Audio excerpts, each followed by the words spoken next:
안녕하세요. 저는 로얄 아이비에서 매스와 바이오를 가르치고 있는 원장 브라이언 킴입니다. 반갑습니다.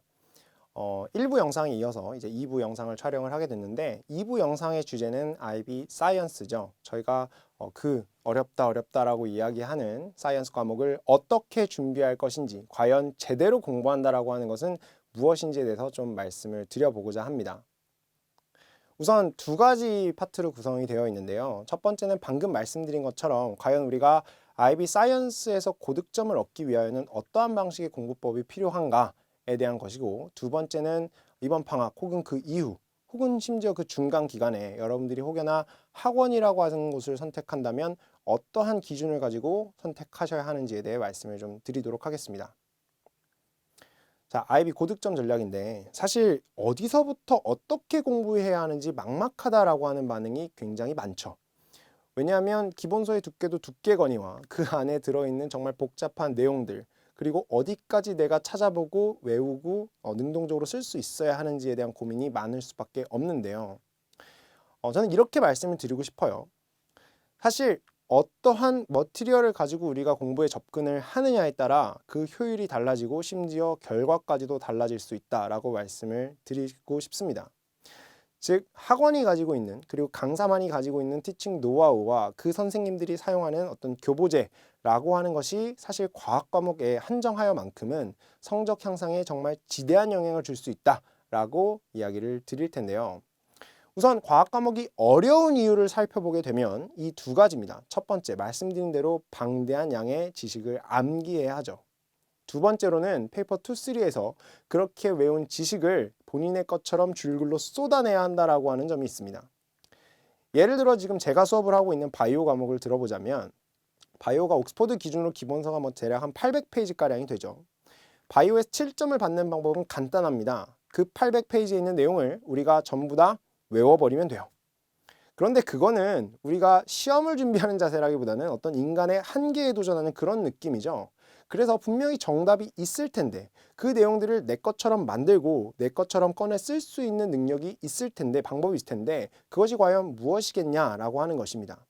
어떻게 보면 티칭 노하우에 해당하는 것이기 때문에 말로 풀어 설명하기가 굉장히 어려울 텐데, 저는 이 로얄 스터디 노트라고 하는 것을 기준으로 좀 말씀을 드려보고자 합니다. 여기 거창하게 플로우 오브 프로세스 또는 키워드 하이라이팅이라고 제가 적어놨지만 사실 그 내용들이 그냥 고스란히 이 로얄 스터디 노트라고 하는 것에 담겨져 있다라고 보시면 돼요.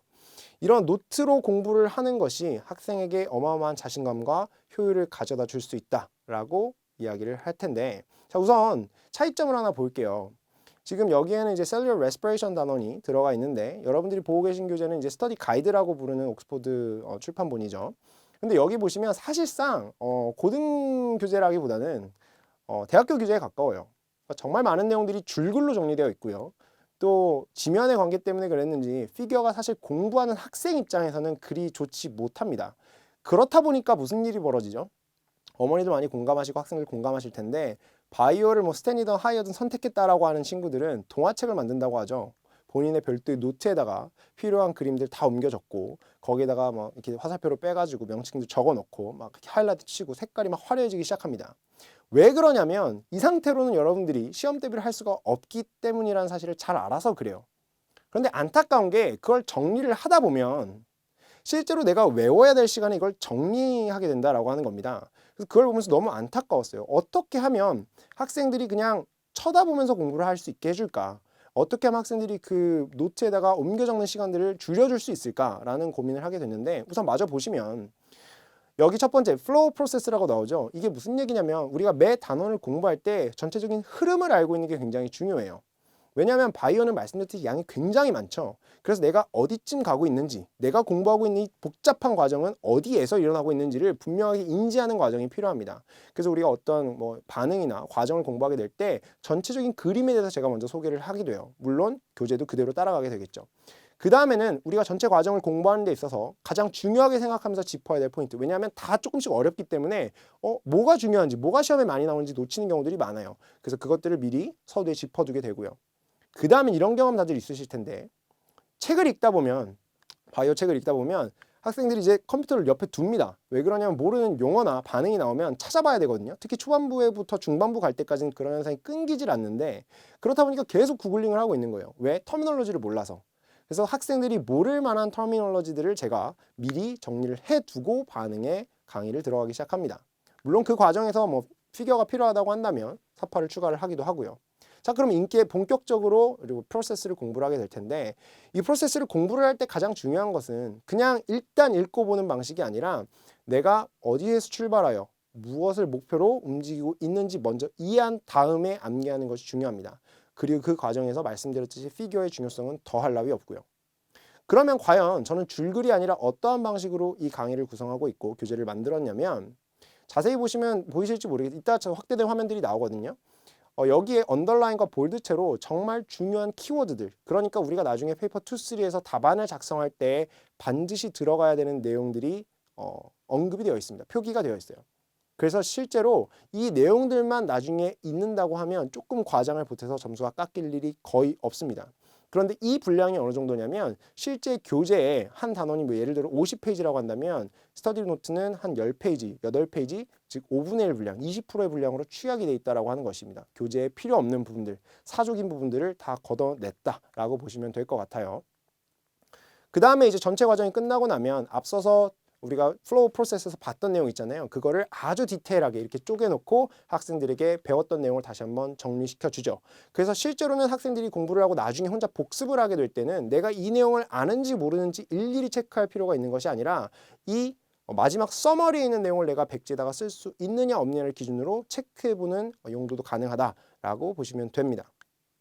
그리고 나서 피겨의 중요성을 계속 제가 말씀드렸는데 왼편에 보이는 것이 이제 옥스퍼드 스터디 가이드에 등장하고 있는 피겨고요. 셀룰러 레스피레이션에 관한 피겨겠죠. 그다음 오른편에 있는 것이 제가 이제 사용을 하고 있는 피겨인데 이렇게만 사실 말씀드리면 제가 밑에 막 뭐가 더 좋다, 뭐가 다르다라고 이야기를 했지만 내용을 모르는 학생들이 보거나 특히 어머니들이 보시기에는 야 왼쪽 건 그냥 흑백이고 오른쪽은 컬러라는 차이밖에 잘 느껴지지 않는데 얘는 뭔가 구부러져 있고 일직선인 것밖에 모르겠는데 라고 하실 것 같아요.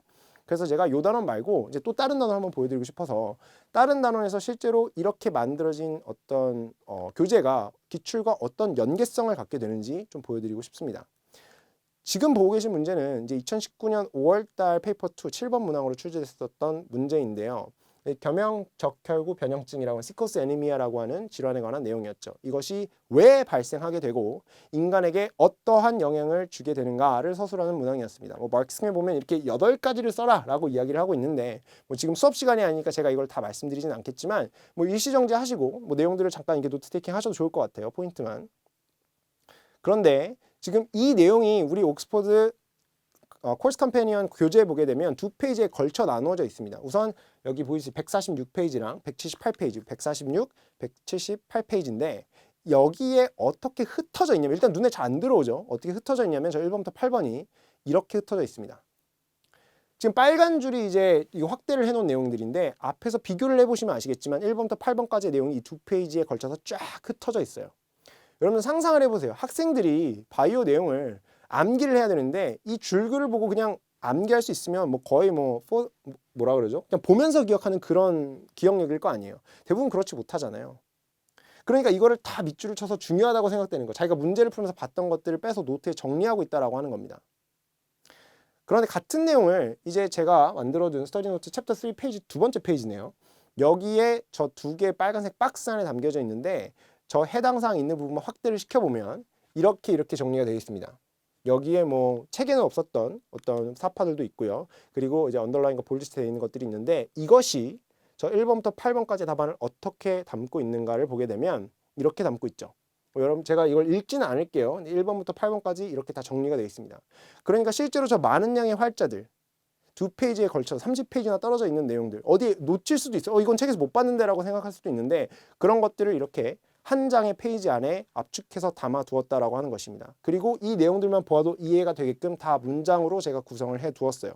그래서 학생들이 공부를 하게 될 때 이러한 교보제를 쓸 수 있느냐 없느냐가 정말 중요하겠다라고 하는 것입니다. 이런 방식으로 제가 수업을 한다라고 제가 보여드리고 있는 건데 사실은 이제 이 이야기랑 좀 물려서 해보려고 해요. 과연 좋은 학원의 조건은 무엇인가? 저도 학원을 하고 있지만 항상 고민을 많이 하고 뭐 내적으로 갈등을 하는 부분이 뭐냐면 입시 설명회를 가요. 혹은 해외 설명회를 나갑니다. 그러면 정말 많은 학원들이 우리 학원에 와서 수업을 들어라 라고 하는 포인트와 그 다음에 저희가 이러한 좋은 정보들을 어머니께 들려드리려고 해요 라고 하는 게 이제 균형을 이루게 되겠죠. 그런데 이런 거예요. 학원에서 홍보를 하게 될 때 흔히 마케팅이라고 얘기하는데 어느 학교 전교 몇 등이 우리 학원에 다녀요. 혹은 우리 학원을 다녀서 어떤 애들이 뭐 몇 점이 됐어요. 우리 학원을 다녀서 어떤 친구들이 어떤 대학에 갔어요. 라고 이야기하는 것들이 있죠. 물론 굉장히 중요한 지표예요. 정말 중요한 지표입니다. 그런데 저는 이런 질문을 한번 해보고 싶어요. 정말 많은 학생들이 그렇게 좋아서 다니는 학원이라고 한다면 뭐 저를 예로 들어보면 저한테 수업을 들었던 학생들 중에 성적이 물론 오른 친구들도 있습니다. 좋은 대학에 간 친구들도 있어요. 그런데 안타깝게도 성적이 그대로인 친구들도 꽤나 많고요. 심지어는 성적이 떨어진 케이스들도 있습니다. 그런데 그런 학생들이나 어머니들이 오셔서 상담을 하게 되면 결국엔 뭐라고 이야기를 할 수밖에 없냐면 학생이 우리가 요구한 커리큘럼을 조금 더 성실히 따라줬다면 조금 좋은 결과가 있었을 텐데 학생이 생각보다 뭐 많이 일찍 지치게 됐어요. 퍼지게 됐어요. 뭐 이런 얘기를 한단 말이에요. 다들 한 번쯤 경험이 있으실 거예요. 근데 바꾸어 얘기하면 앞에서 했던 말들이 거짓말이라는 거죠. 즉 어떤 학원을 가면 저 선생님한테 수업을 들으면 정말 성적이 막 오를 것처럼 이야기하고 있는 건 그냥 사막에 오아시스가 있을 거라고 이야기하는 것과도 같은 거예요. 성적이 올랐다는 얘기는 무슨 얘기냐면 결국엔 학생이 스스로 공부를 열심히 했다라고 하는 거거든요. 그러면 좋은 학원을 이야기하면서 왜 지금 이 얘기를 하느냐면 어떤 좋은 학원의 기준이라고 한다면 사실 딱 하나죠. 강사의 강의력입니다. 1번도 강의력, 2번도 강의력, 3번도 강의력일 거예요. 그런데 강의력이 아무리 좋다고 하더라도 학생이 공부할 의지가 없다고 한다면 성적은 사실 오를 기대를 할 수가 없어요. 누가 와도 본인이 머릿속에 넣질 않는데 그걸 어떻게 성적을 올리겠냐고요. 그래서 사실은 저는 0번으로 생각하는 가치가 뭐냐면 어떤 강사의 열정이에요. 물론 강사의 열정이 있다고 해서 성적이 바로 오르는 건 아니거든요.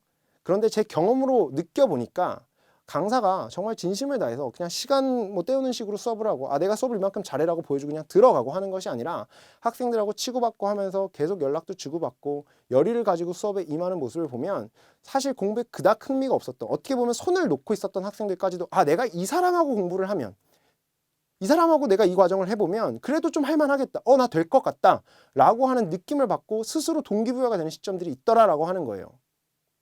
그래서 저는 그런 면에 있어서 그리고 저와 함께 하고 있는 선생님들이 정말 훌륭하신 분들이 아닌가라고 생각을 합니다. 이렇게만 말하면 정말 뜬구름 잡는 이야기일 수도 있기 때문에 뭐 제가 이런 걸 막 어떻게 보여드릴 방법을 고민을 하다가 몇 가지 슬라이드를 준비를 했어요. 우선 이거는 뭐 간단한 건데 작년이었죠. 작년 이제 개학을 앞두고 수학이 개정이 됐는데 출판된 교재가 옥스포드 교재밖에 없었어요. 그래서 정말 많은 학교들이 이제 옥스포드 교재를 사용을 했었는데 막상 출판을 하고 보니까 정답 오류가 많았죠. 저도 이제 풀어보면서 느끼긴 했지만 저랑 이제 여름 특강 때 수업을 하고 넘어갔던 학생들이 혼자 공부를 하는 과정 중에 선생님 이거 뭔가 이상하다라고 이야기를 하는 것들을 보고 제가 답지를 다 만들었어요. 답지를 만들어서 학생들한테 이게 정답이다. 이건 문제 오류니까 신경 쓰지 않아도 된다. 라고 이야기를 해줍니다. 사실 뭐 만만한 작업이 아니죠. 이렇게 종이에다 정리해가지고 스캔 떠서 이제 학생들한테 보내줬는데 두 번째는 뭐냐면 이제 이게 시험 기간이거든요. 시험 기간에. 그러니까 저랑 여름 특강 때 수업, 겨울 특강 때 수업 듣거나 뭐 주중에 이제 듣는 친구들도 있는데 그런 친구들이 그냥 수업 시간하고 별개로 그냥 제가 항상 얘기해요. 궁금한 거 있으면 그냥 스크린샷 찍어서 다 보내라. 사진 찍어서 보내라고. 왜냐하면 어쨌든 학원의 목적은 도움이 필요한 학생들에게 그 도움의 손길을 내미는 거잖아요. 학생들이 성적을 올릴 수 있게끔. 근데 학생들이 필요한 순간에 도움을 받을 수가 없다면 사실 좋은 학원이라고 볼 수가 없겠죠.